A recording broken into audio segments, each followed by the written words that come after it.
This game is published by Private Division, who's had a pretty good track record, I'd say, for at least backing unique, interesting things like Ancestors and then the more recent and great Outer Worlds. And it's developed by V1 Interactive, a new, smaller studio. A lot of talk behind this game has been the fact that the development team is led by Marcus Leto, one of the co-creators of Halo. That's a big shoe. That's a big robot shoe to fill. Disintegration is ambitious. It comes to the table with this really unique gameplay spin. I think it comes close to some sort of greatness, but it falls a little short. Still, of course, I do think it's worth discussing. Basically, Disintegration is a fresh-feeling hybrid between sci-fi first-person shooter and light, squad-based, real-time strategy game. Basically, think of a game where you typically have between 1 and 4 AI squad mates that you can generally order around with special abilities, only you aren't really a part of the squad. You're not like the commando or something. No, you're the watchful eye in the sky, kind of swooping around on a hover bike over the battlefield, giving commands and stuff. You still need to actively engage though. You're on a gravity bike, so you can't just fly up super high. And your enemies actually engage you like they would your squad mates. So you're doing just as much shooting and destruction as your crew, only in a close range death from above type of thing.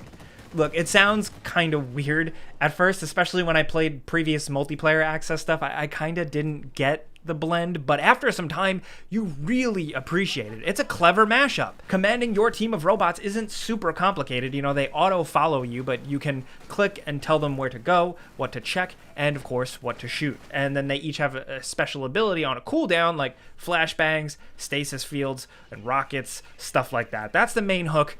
I'll get more into that and how it works and how it feels in a little bit. There is a full-fledged campaign here. Early on, the game seemed to be kind of pushed as a multiplayer title, but it does have both. And as a big fan of just playing single player by myself, I'm happy about it. There's a nice amount to chew into here. The actual world building and main setup kinda takes a backseat for the characters and the plot in the moment.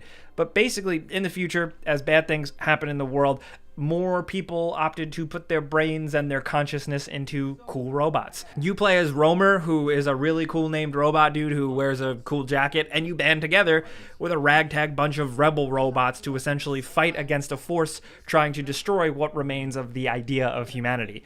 There's the robot dressed like LL Cool J, there's a female robot that wears a cool hat, there's a big tough guy robot, and a few more along the way. And I will say, the robot designs themselves, the way they look, the way they dress, is incredible. I love the way they look. I love just kind of seeing them on screen. So with hanging out with them, you battle your way through levels, sometimes collecting, sometimes defending or attacking, sometimes you're rescuing other robots, and some variations here and there. Gameplay and scenario-wise, it does a middling job of remaining interesting. Sometimes you're fending off bigger enemies, sometimes it's legions of small units on the ground, sometimes there's environmental hazards or aerial enemies, and the game often puts you in some tricky and tight positions, often with you backtracking and fighting your way back, but not backtracking in a bad way. I know that's often used as a negative.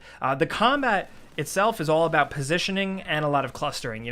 Use one of your teammates to slow or stun a group of enemies to keep them close together, then use another enemy to shoot rockets and blow them all up, all while you're worried about taking out some other enemies or doing something else in the environment. It can be fun to use abilities together, even if every so often your little companions do feel really dumb and kind of ineffective. Most of the time they are good, but when they mess up or they just aren't shooting, it's really apparent and frustrating because you do rely on them. You might find yourself being like, come on guys, what are you doing here and there? But mostly, control-wise, it's very intuitive and streamlined. If anything, I want it to be more complicated. But still, I will say there is a good rush that comes from flying around, blasting enemies, dodging rockets and missiles and stuff like that, while also slamming command keys to tell your guys on the ground to do things. If you're in a difficult spot and you're doing it and managing it all at once, you kind of feel like you have a big brain. You feel like a genius.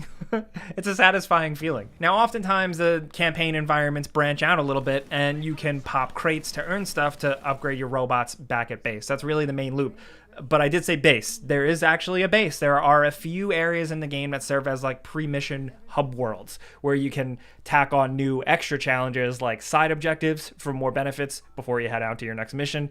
These usually consist of you doing a certain tactic or using a certain weapon or completing something with stipulations like time or restarts, stuff like that. It adds a nice little extra level. The hub areas otherwise have the mission map and just NPCs to talk to and get just like a few seconds of dialogue. This is all definitely extra, this could have just all been a menu, but I appreciate them expanding the characters out a bit here and letting you walk around in third person, even though it is a bit dull. It's quiet and kind of lonely and super limited as to what you can really see or do. I don't know. But while you are there is at least the interesting loop of using upgrade chips to dump attributes into your characters, and then you're swapping them in and out and stuff. That's cool. But plus, when you're out there, like on the missions, the gameplay is pretty solid. Environments can be big and interesting if a little bit empty. But when things ramp up, you're often shooting things in the environment like explosive barrels and other hazards to take out enemies. And there's a nice level of destruction to some of the buildings in the game. It's kind of weird how it's only selective buildings, but it is really cool to shoot up a barn and watch the wood splinter and fall apart, or just kind of see the remnants of a big battle that just went down. I wanted way more stuff like this, though. The exploding barrels, creative ways to take out your enemies, and just